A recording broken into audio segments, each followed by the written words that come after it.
The Coca-Cola Company proposed that the International Labor Organization investigate everything.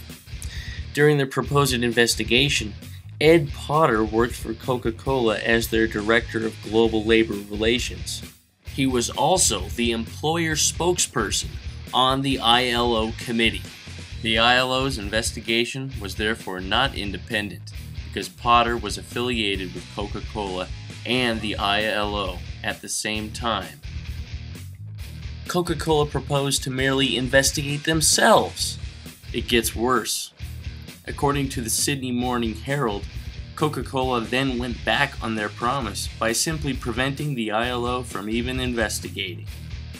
There was never any investigation into the murders of the union leaders in Colombia.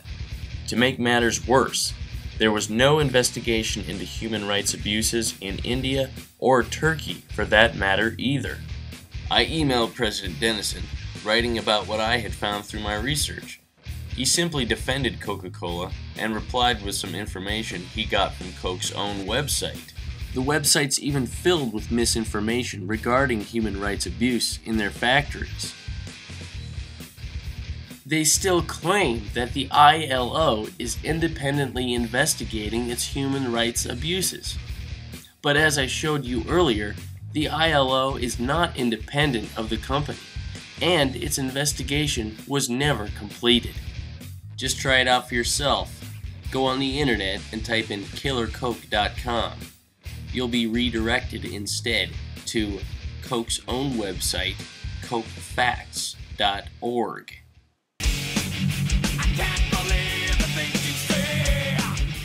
President Dennison and the administration talked with universities that suspended their contracts. The University of Michigan did in fact rescind the contract or suspend the contract until after the investigation was occurred, or until after there was a negotiated contract between Coca-Cola and international consulting firm to look at the situation in Colombia. And as a result of that, then Michigan reinstated the contract, and the contract is currently in place.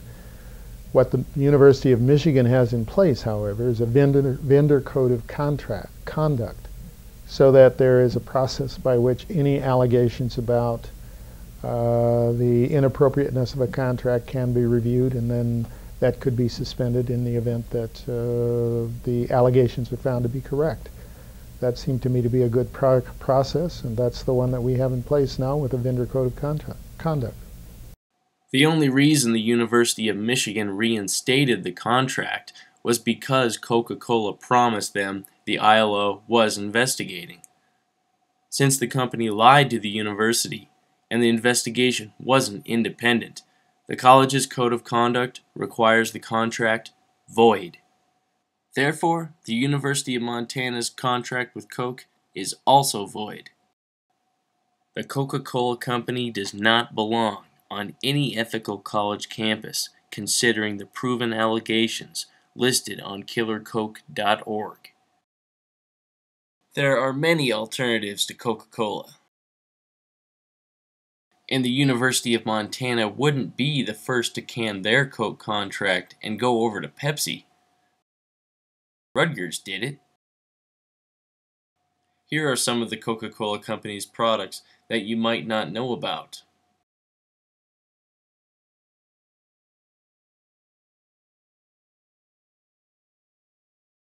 A complete list is available online.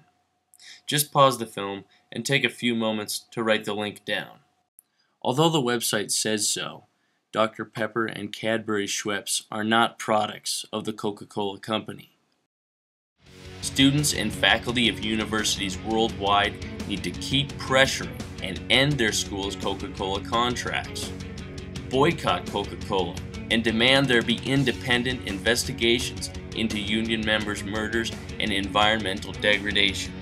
Only when consumers of this product take responsibility for the consequences of their purchases will we be able to ensure that large corporations maintain the sanctity of human rights. The cost of human life has now been calculated into the profits of the Coca-Cola Company. I've only touched on a few of Coca-Cola's scandals. Just imagine how much more Coca-Cola doesn't want you to know. In fact, they're counting on you to shut up and not care. The consumers have the last say. Before you buy your next Coca-Cola product, just ask yourself, is it really worth it?